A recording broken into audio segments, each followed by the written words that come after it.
Finite model theory is a sub-area of model theory. Mount is the branch of mathematical logic which deals with the relation between a formal language and its interpretations. FMT is a restriction of Mount to interpretations of finite structures, which have a finite universe. Since many central theorems of Mount do not hold when restricted to finite structures, FMT is quite different from Mount in its methods of proof. Central results of classical model theory that fail for finite structures include the compactness theorem, Gödel's completeness theorem, and the method of ultraproducts for first-order logic. As Mount is closely related to mathematical algebra, FMT became an unusually effective instrument in computer science. In other words, in the history of mathematical logic, most interest has concentrated on infinite structures, yet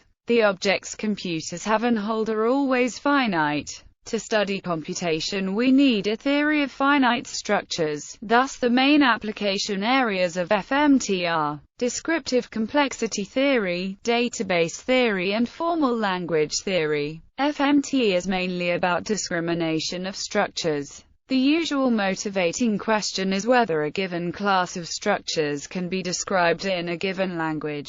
For instance, can all cyclic graphs be discriminated by a sentence of the first-order logic of graphs? This can also be phrased as, is the property cyclic expressible? Basic challenges. A single structure can always be axiomatized in first-order logic, where axiomatized in a language L means described uniquely up to isomorphism by a single L sentence. Some finite sets of structures can also be axiomatized in FO. However, FO is not sufficient to axiomatize any set containing infinite structures. Characterization of a single structure as a language L expressive enough to axiomatize a single finite structure S. Problem: a structure like in the figure can be described by FO sentences in the logic of graphs like every node has an edge to another node. No node has an edge to itself. There is at least one node that is connected to all others. However, these properties do not axiomatize the structure, since for structure the above properties hold as well. Yet structures are not isomorphic. Informally, the question is whether by adding enough properties, these properties together describe exactly and are valid for no other structure. Approach: for a single finite structure it is always possible to precisely describe the structure by a single FO sentence. The principle is illustrated here for a structure with one binary relation and without constants. Say that there are at least elements. Say that there are at most elements. State every element of the relation. State every non-element of the relation. All for the same tuple, yielding the FO sentence. Extension to a fixed number of structures. The method of describing a single structure by means of a first-order sentence can easily be extended for any fixed number of structures. A unique description can be obtained by the disjunction of the descriptions for each structure. For instance, for two structures this would be extension to an infinite structure by definition. A set containing an infinite structure falls outside the area that FMT deals with. Note that infinite structures can never be discriminated in FO because of the compactness theorem of classical Mount. For every infinite model a non-isomorphic one can be found, but which has exactly the same FO properties. The most famous example is probably Skolем's theorem, that there is a countable non-standard model of arithmetic. Characterization of a class of structures as a language L expressive enough to describe exactly those finite structures that have certain property P in common. Problem: the descriptions given so far all specify the number of elements of the universe. Thus, to discriminate a finite number of structures is of special importance. Approach: instead of a general statement, the following is a sketch of a methodology to differentiate between structures that can and cannot be discriminated. 1. The core idea is that whenever one wants to see if a property P can be expressed in FO, one chooses structures A and B, where A does have P and B doesn't. If for A and B the same faux sentences hold, then P cannot be expressed in faux. In short, and whereas shorthand for all faux sentences alpha, and P represents the class of structures with property P. 2. The methodology considers countably many subsets of the language, the union of which forms the language itself. For instance, for faux consider classes faux M for each M. For each M the above core idea then has to be shown, that is, and with a pair for each an alpha from faux M, it may be appropriate to choose the classes faux M to form a partition of the language. 3. One common way to define faux M is by means of the quantifier rank QR of a faux formula alpha, which expresses the depth of quantifier nesting. For example, for a formula in pre-neck normal form, QR is simply the total number of its quantifiers. Then faux M can be defined as all faux formulas alpha with QRM. 4. Thus, it all comes down to showing on the subsets faux M. The main approach here is to use the algebraic characterization provided by Ehrenfeucht-Fraser games. Informally, these take a single partial isomorphism on A and B and extend it m times, in order to either prove or disprove, dependent on who wins the game. Example: we want to show that the property that the size of an ordered structure A equals is even, cannot be expressed in faux. 1. The idea is to pick A even and B even, where even is the class of all structures of even size. 2. We start with two ordered structures A2 and B2 with universes A2 equals 1, 2, 3, 4, and B2 equals 1, 2, 3, 4, 5. Obviously A2 even and B2 even.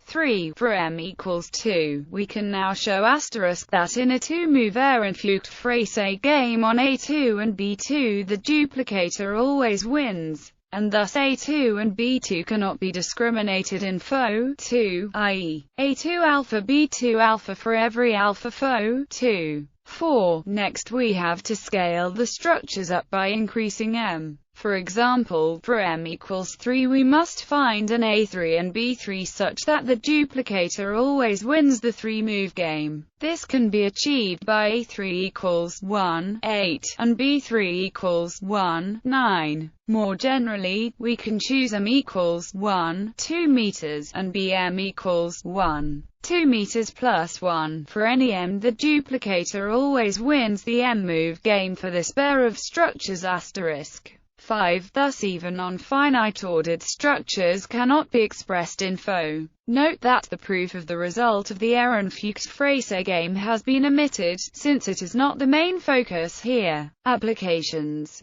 Database theory. A substantial fragment of SQL is based on first-order logic, as the following example illustrates. Think of a database table, girls, with the columns first_name and last_name. This corresponds to a binary relation, say G on first_name x last_name. The faux query, L, G, which returns all the last names where the first name is Judy, would look in SQL like this. Select last_name from girls where first_name equals Judy. Notice, we assume here, that all last names appear only once. Next we want to make a more complex statement. Therefore, in addition to the girls table we have a table, boys, also with the columns first_name and last_name. Now we want to query the last names of all the girls that have the same last name as at least one of the boys. The faux query is